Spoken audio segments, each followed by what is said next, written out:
Welcome to this edition of the $1 Million Mastermind Podcast. This is where we pick the brains of high achievers from all walks of life and get their hard-earned, real-world insights on winning. I'm your host, Larry Weidel.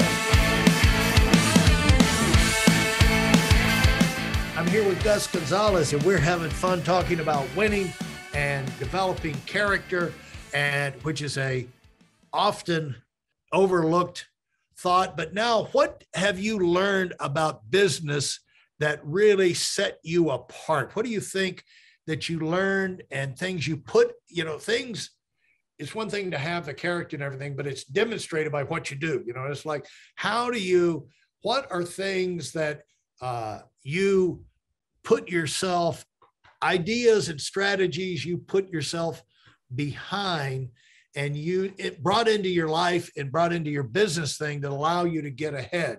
And, we talked about the leverage, the idea of leveraging yourself. You have great ideas. Even what we talked about there, the moment you stop caring about who gets the credit, you got to put yourself in a position to explode, because you're free to bring in people. Some people are afraid to hire super talented people because they're afraid they're going to get more credit, 100%. And, it's amazing what people do to themselves. But what are things you did and concepts? You read all these books, you had all these things, a successful person does all these kind of things. How did you get more efficient? How did you, when it comes to time management, to scheduling, to decision-making, to, squeezing the most out of your day and compounding your growth? What are concepts or things that you learned, that you installed and you saw an immediate benefit from? All right. Okay. So you mentioned about reading a lot. That's one thing that I started to do early on, read a lot. And then I chose to start implementing, right? Which is, it's so easy to read, and never really translate that into real life, right? Into your day-to-day thing. So I took a couple of books. Actually, I can tell you three books that really impacted me, right? Yeah. The 7 Habits of Highly Effective People, Think and Grow Rich, and Think Like a Winner, right? So I literally took those books, and all of them have exercises in them, things that you literally need to do, okay? Like saying affirmations, writing a certain thing and just reading it every day, or having this visualization things. Start with the end in mind, and you have to do an exercise of you're literally writing your obituary, and you're imagining yourself there, and people are talking about you. They're mourning. How many people are there? What are they saying? Who's speaking? Things of that nature. And I actually started doing those things. I actually started saying, the first thing I did was like, okay, you know what? I'm starting this. And if I don't, I will die here. They're going to I said that for my marriage and for my business. They will take me out feet first. Okay. Yeah. I am dying here, period. Yeah. End of story. Okay. I don't care how bad it gets. Okay. Yeah. And I told my wife, hey, you know what? You're going to have to hire somebody like the Gucci people and just have me killed, because I'm not leaving. Okay. And not only am I staying grumpily, I'm going to stay actively working to try to make this thing better. Okay. So I started. How did that come to you? I don't keep your train of thought, but how did that come to you? Because the character issue, the biggest character issue was running away from things, not dealing with things. All right. Yeah. Right. So I had to like stick to itiveness, right? And Think and Grow Rich says it, right? You have to plant your flags. You have to stick with one thing. If not, you're not going to be successful, right? And then you start reading biographies, and you see how other people deal with mental toughness, and how they become mentally tough and how they react to crap and that kind of stuff, right? And you see that nobody wins instantly. It's not. Yeah. It's never like this, right? I mean, and the few cases that it is, you usually see fallback. You see some issue, right, that takes you down, and then you have to come back. Like Steve Jobs was freaking, he was taken out of his baby, right? But then he came out stronger for it and took it to a different whole new level, right? And the thing is, I think this is a big point, and people need to think about it. That's when you're really committed. But I can remember when I was 27 years old, starting a new business, and wife, stay at home, wife didn't work outside the home, bring home any income, 2 young boys in Atlanta, Georgia. And it was like, all of these things, what if this, what if, we all have the what ifs. Yep. And, I was putting, I went for, I don't know how long, cash, back then, no credit cards. And you had to no ATMs. You had to write checks for everything. So I would go and write checks for $5 or $10 to put gas in my car, Gus, because I knew that would clear the bank. You know what I'm saying? Wow. I wouldn't, if I wrote it too big, then I'd get a $20, $25 check, charge extra. Yeah. I couldn't afford that, but I knew if I did $5 or $10, that would get through the bank. Yeah.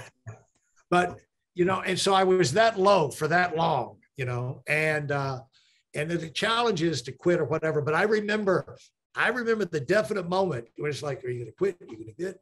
And I said to myself, it was like Esther in the Bible before she was going to go into the king. And when you walked into the king and unannounced, and he didn't call for you. She had an urgent thing she wanted to bring to just go with him. And before she went in, she said, if he doesn't smile, she's gonna die. I'm done. They can take your head off. If he, unless he smiled. And so of course so before she went in, she said, if I perish, I perish. I'm going in. If I perish, I perish. So that's what I said to myself. And of course, the king smiled. Yeah. And he actually wound up chopping the head off of somebody else, the guy she was going in there to complain about. But somebody did get their head chopped. Somebody got it. Someone got it, but it wasn't her. And so the thing is, I said, and what is great relief to yourself, if I perish, I perish. And when I went to North Carolina, equally stupid move financially, went up there with no money, dumber than crap, to put my family at that kind of risk, what an idiot. But, I said up there, I'm going to attack the best way I know how. And if I fail, I said this right from the beginning. I said, if I fail, it will be with a bang, not a whipper. And it will be a belly flop heard round the world.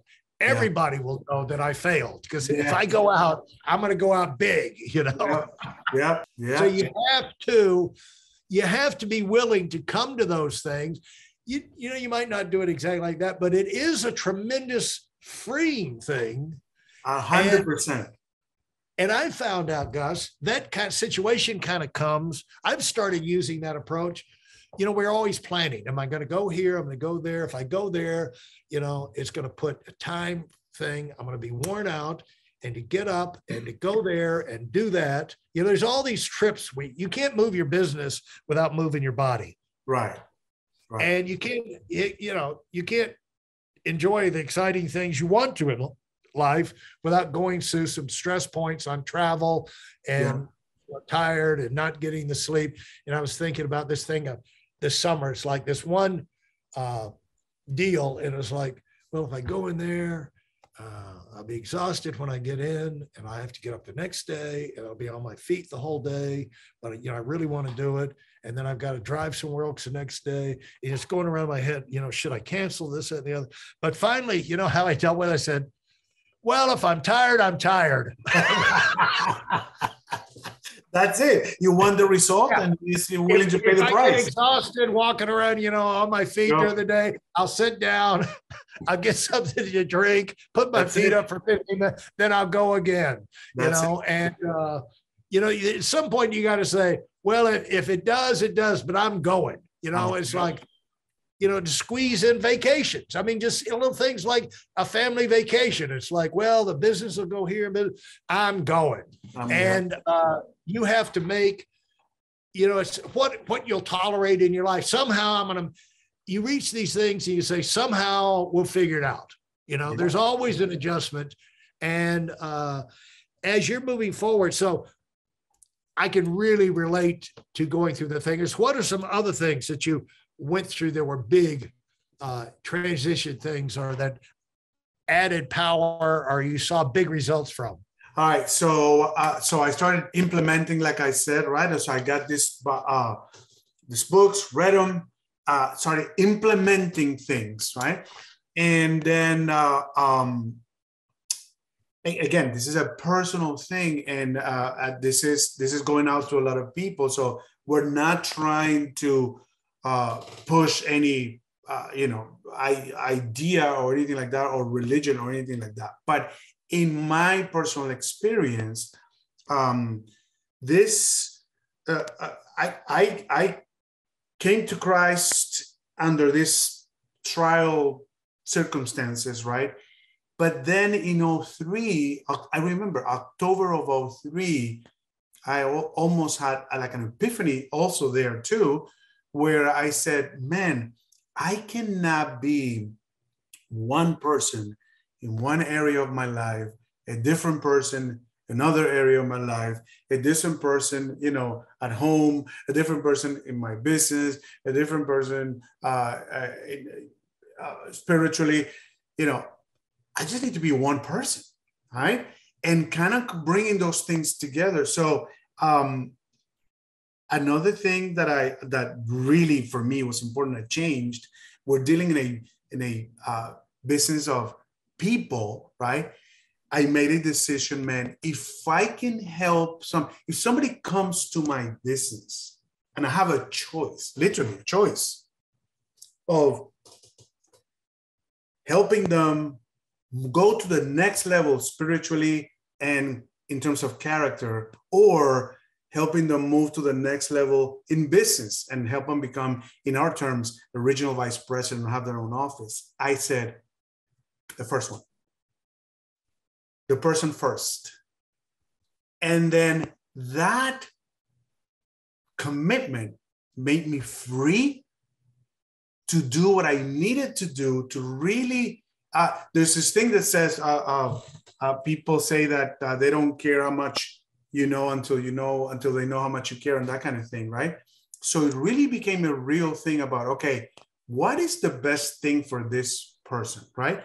So I started dealing with things. Okay, I want to make this concept where if you and I had an interaction, I want you to walk away feeling better about yourself than before.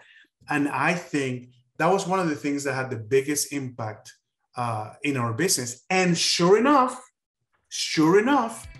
you get everything else added to it. For those of you who are sick and tired of fooling around and are dead serious about wanting to move up fast, I've got something especially for you. I've combined the best insights from over 40 years in business and making $70 million in income and compressed them into a free webinar. That's right, it's a free resource. If you want to find out exactly what the concepts are that I use in coaching $1 million earners, register now at WeidelOnWinning.com. You'll discover the 5-part framework used by so many to reach their financial, personal, and professional goals. You can find that link in this episode's show notes.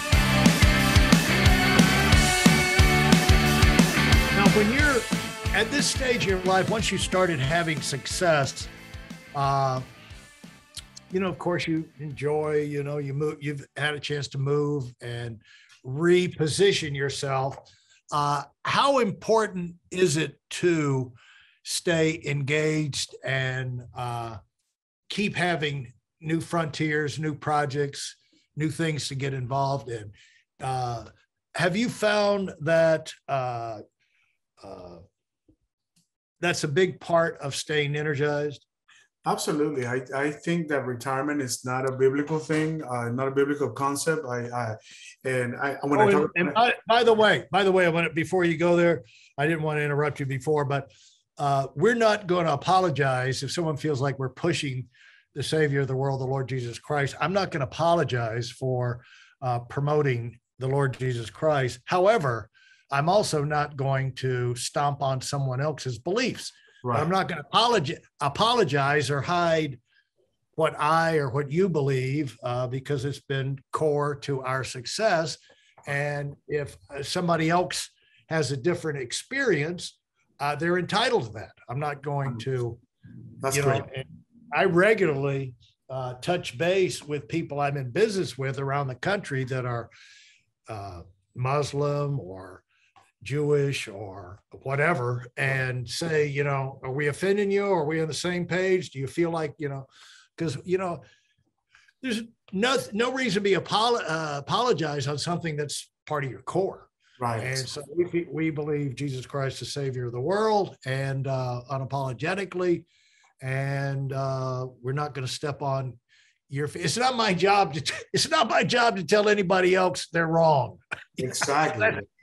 That's not but I can tell you what makes me right, and so I wanted to correct that there, Ron. All right. I wanted to make that adjustment, Yeah, perfect. I mean, great. I just didn't know, where to take that, but it's such an important thing of my own experience that I cannot leave it out. You know what I'm saying? Yeah. Okay. So we're talking about new challenges, Okay. And is it a problem? Yeah. Is it a problem to think about, the thing about being a serial winner is when you have successes, new opportunities open up, bigger opportunities open up. 100%. And you develop skill. I mean, you got skills now you never had before. Yeah, 100%.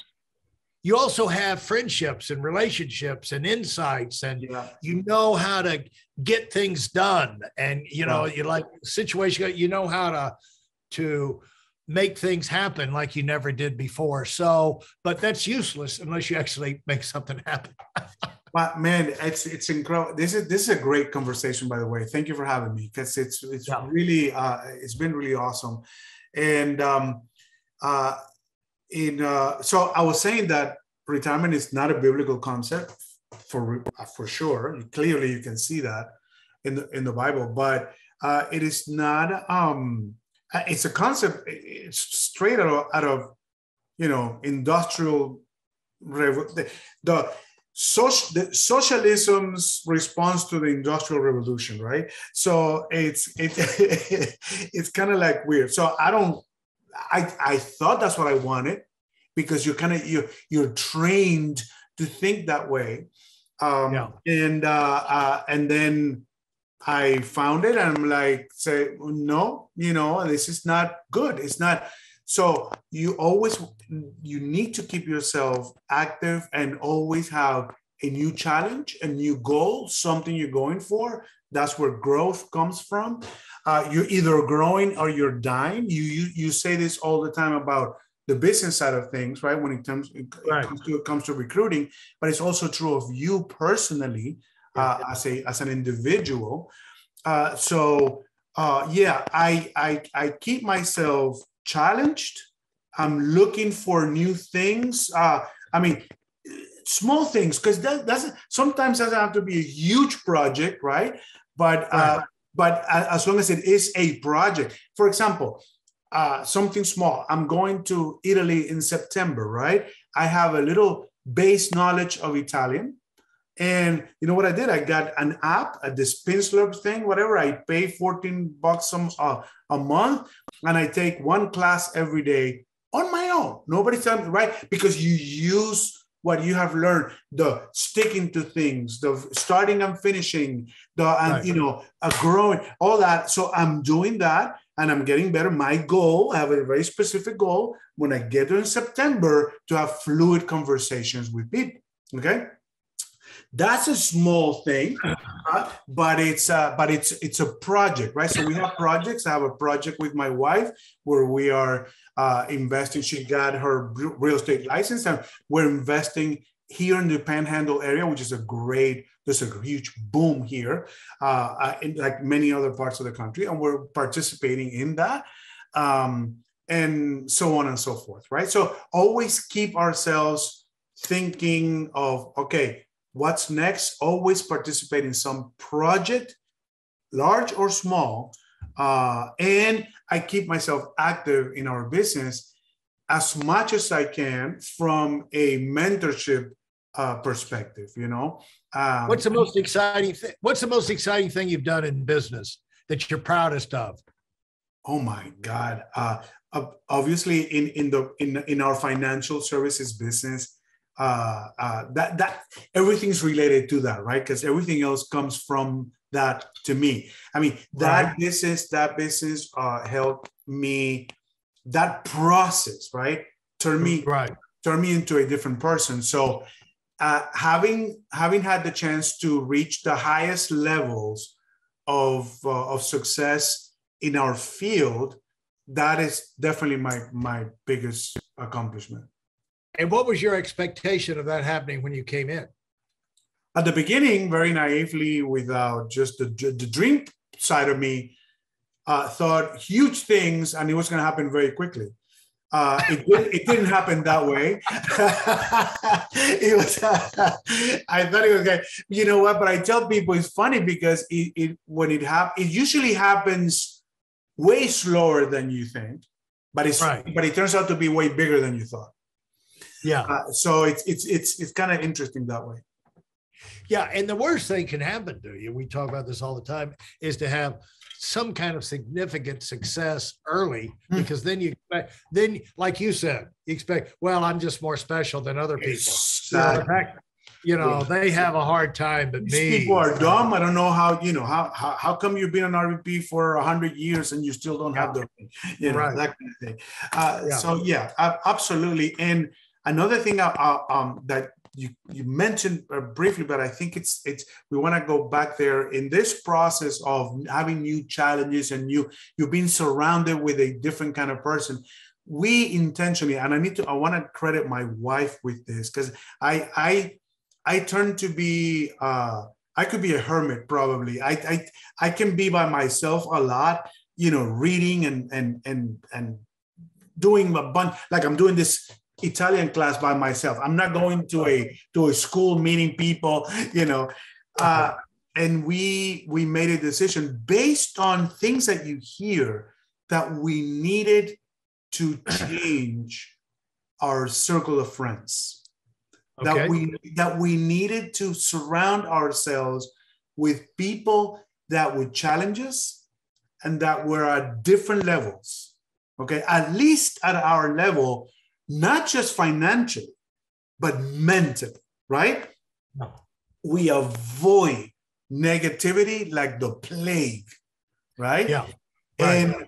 And we start to seek out these relationships.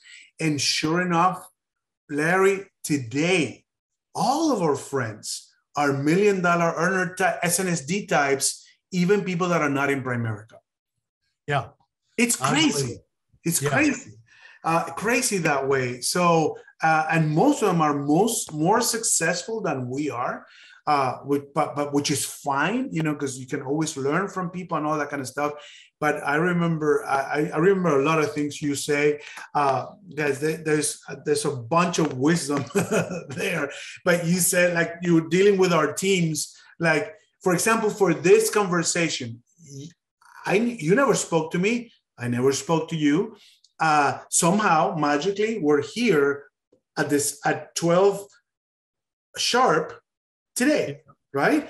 And you said one day, I sent these things out, and 500 people should be here. But I know for sure, the one thing I know for sure is that all the SNSDs will be here. Right. And Absolutely. if all the SNSDs will respond, send their thing on time, and be here. And most people would think, oh, that's because they are SNSDs. No, because they started doing those things, they became SNSD. So I believe that one of the hardest things to do sometimes is intentionally you putting yourself in those environments that will stretch you, and doors open up tremendously. I mean, things happen because you start learning things. You start seeing other people doing, oh my God, this person just built this home and just made $1.5 million in freaking 10 months. Took me, I don't know how long it took me to make $1.5 million in 1 year, right? And then when I make it, it's in a year, and there's a lot that goes into that, right? And then I see this person just do it, boom, like, come on. There's a lot happening, a lot going on that you may not know, or even you're not exposed to it, in that you don't understand it. I think we need to put ourselves in those environments. With those environments, and talk to the people, and you find out what those missing things are, and it makes sense, and you figure out how to get those things in place for yourself, because the growth can domino if it's set up right. And learning those things you don't know because you've never been there before are priceless. The sooner you learn them, the sooner you can implement them in your life. Thanks so much, Gus. Great afternoon. And any one last comment for the up and coming generation that you want to add? Well, absolutely, man. Keep on doing things like what you're doing right now. You're listening to this podcast. It tells me that you want to get better. You want to go to the next level. You're doing things, but not learning. Learning is not enough if you don't apply. At some point, choose one or two things of the things that we spoke about here today, and just go to the application phase, right? Make those decisions. I'm gonna die here, and choose your lane and stay there until you win, and apply massively. Okay, decide to really 10x your activity in all levels. So whatever it is, learning Italian or doing it, massive application for a sustained period of time. Absolutely right on point. Thanks so much, Gus.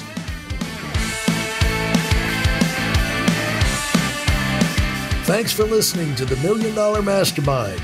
If you felt there were any valuable takeaways from this episode, please take a minute and leave us a 5-star review. Your feedback is important and really helps us get the word out to a wider audience. Remember, we have a valuable webinar that is absolutely free. Register for it right now at whitealumwinning.com. Thanks for listening.